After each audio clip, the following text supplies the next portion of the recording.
maanta in wajigii labaad qorshihii dawladda guddiga sare ee hay-adda wadooyinka ay ka gaareen in mashaariicda cusub ee dib u dayactirka iyo dib u habeynta wadooyinka Puntland la qorsheeyay in maanta loo gudbay marxaladiisii ahayd in heshiisyadii shirkadihii hawsha qaban lahaa maanta la soo gaaray sidii horey loo ballan qaaday waxa ay dawladda Puntland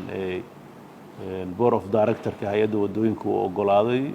wadooyin isugu jira dayactir iyo kuwa dib loo dhisayo oo wadooyinka dhaadheer ee Boosaaso ilaa Gaalkacyo Garowe ilaa iyo Ascaanood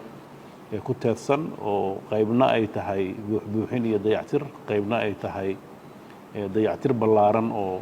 looga bedelayo buundooyin burburay iyo biyo mareenno xirmay iyo wadooyin cusub meelaha qaybtood oo la saarayo iyo kuwo dhinacyada ka baaba'ay la qabanayo dabcan wajiye u kala baxaysa wajigii koowaad ayaa maanta la saxiixay oo ka kooban 3 qaybood magaalada Carmo iyo Boosaaso inta u dhaxaysa buundooyin ka go'ay oo dib loo habeyn doono oo halka heshiiskii saxiixeedu ku dhacay iyo Dangoroyo iyo Garowe inta u dhaxayso iyadana laga hagaajin doono buundooyin jid cusub oo la saarayo meelaha qaybtood iyo dhinacyada laamiga ka soo jabay oo laga hagaajin doono waxaa iyadana hareer socota wadada Laacdheere Kalabayr oo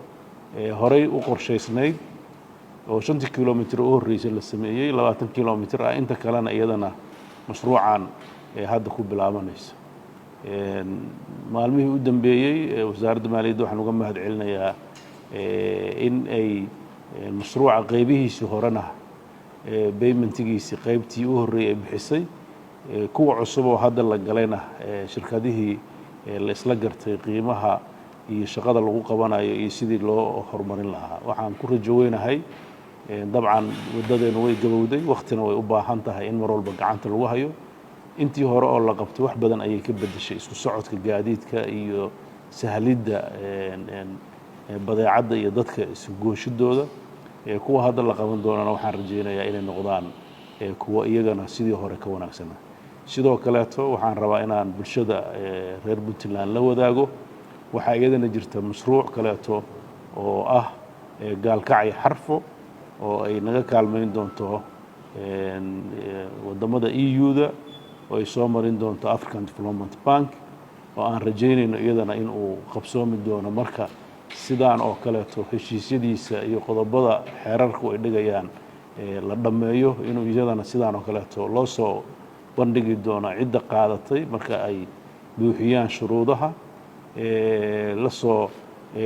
ogaadaan hay-adaha qaabilsan oo ah BAJ iyo wasaaradda howlaha guud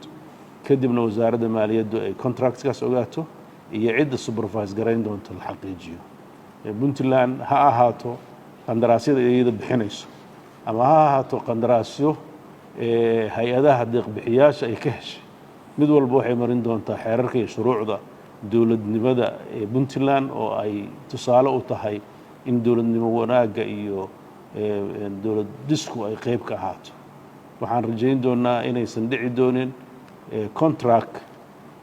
lala dhuunto contractyadu waxay noqon doonaan shirkadaha eligible-ka u ah oo la testgareeyay oo 3 shirkadood hadda hal ku saxiixay oo shirkadihii shirqooyinkan sii waday oo expansion lagu sameeyay shirkadda Al-Daahir oo horey u waday shirkadda Albaashi oo iyadana qaybaha ka shaqeynaysa iyo kibaarku qaybahan ka shaqeynaysa ayaa loo heshiiskii guud hore ku jiray ayaa termiska cusub iyo hadda shaqooyinka la qabanayo wax laga heshiiyay iyadoo la isla gartay dhammaan xeerarka iyo shuruucda iyo waxa laga rabo iyo sida supervision ku ahaanayo oo dhan markii la xaqiijiyay ayaa wasaaradda maaliyadda wakiil uga ah hantida dawladda Puntland heshiiskaas la gashay waxaan rabnaa heshiisyadeena inay noqdaan heshiisyo cad oo aan qol mugdiyo lagu saxiixin oo hawada aan lagu soo qaybsan oo dalka dibaddiisa aan lagu soo maaragtay kala qaadan waxaan rabnaa inay ahaato mid bulshadu og tahay bulshaduna la xisaabtamayso waxa la qabanayo inay noqdaan wax dalka iyo dadka manfaciisa iyo danihiisa ka talinaya waxaan rajaynayaa cid kasta oo muwaadin ah oo diyaar u ah dib u dhiska dalka inay ka qayb qaadato oo shirkad ah inay la timaado mas'uuliyaddaas kana soo baxdo inay buuxiso shuruudaha ee laga rabo shaqada markaa uu qabanayo hadday dhismo tahay hadday service tahay shaqo kada uu qabanayo markaas waa inay shirkaddu ka buuxisaa ma dhici doonto shirkad aanan ahayn shirkaddii mustaxiqa ahayd oo shaqadaa qabanaysa in nin meel iska taagan intii kontraag la siiyo uu yidhahdo anaa shirkaddii doondoonanayo halkaa lacag ka raadinayo lacagta waddanka waxay geli doontaa dalka cidda qabanaysana waxay mustaxaq u leedahay oo faa'iido ah oo ah shaqada ay qabatay ayay heli doontaa middleman dhexda ku jira oo dambe ma dhacayso dalkan ilaahay idankiis taasaana danteena ku jirta taasaana dalkeena ku horumari karnaa manfaca dadku wuxuu ka heli doonaa waxa guud shaqada loo qabtay ayuu manfaca ka imaanayaaye shaqada la qabanayo shirkadda qabanayso un baa looga ogol yahay cid kaleeto inay wax ka dhex raadiso lama rabo waxaan rajaynayaa insha allah shirkadahan hadda qaatay sida ay ku saxiixeen waxaa kormeeri doona oo la socon doona shaqadooda si joogto ah BHA oo shaqadeeda tahay BHA waxaa sii kormeeri doona wasaaradda oo ay shaqadeeda tahay waxaa hareer socon doona haddii la arko shaqadu inay kharabtar tahay inay dawladdu awood u leedahay inay maaragtay khibro intaa ka weyn inay qabsato mararka qaybtood marka waxaan rajaynaynaa inay si hufan u baxdo wasaaradda maaliyaddana waxaan ka rajaynaynaa sida heshiiska u saxiixday in lacagahaas ay mar walba ay noqoto kuwa aan laga waayin haddii horta kuwa hordhaca ah iyo haddii noqonto kuwa mar walba ay dhammeeyaan la siinayo sida heshiiska uu ku qoran yahay marxaladdii hore waxay ahayd isku day waxaanse xaqiijinay dowlad ahaanna inaan ku filannahay shaqooyinka intaan le inaan qabanno waxaan kaloo ku faraxsannahay kambaniyadeennu inay awood u leeyihin inay shaqooyinkaas qabtaan marka puntland waxay joogtaa meel ay ku tashan karto dadkeeda shirkadaheeda dowladdeeda iyo shacabkeeda oo wada jira inay dalkooda dhisan karaan ulajeedada ugu weynna waxa weeye dalka dhismihiisa in loo soo jeedo sida puntland ugu soo jeedaa waxaan ka rajaynaynaa deegaanada kale soomaaliyeedna inay u soo jeestaan soomaali midaysan oo meel u wada socota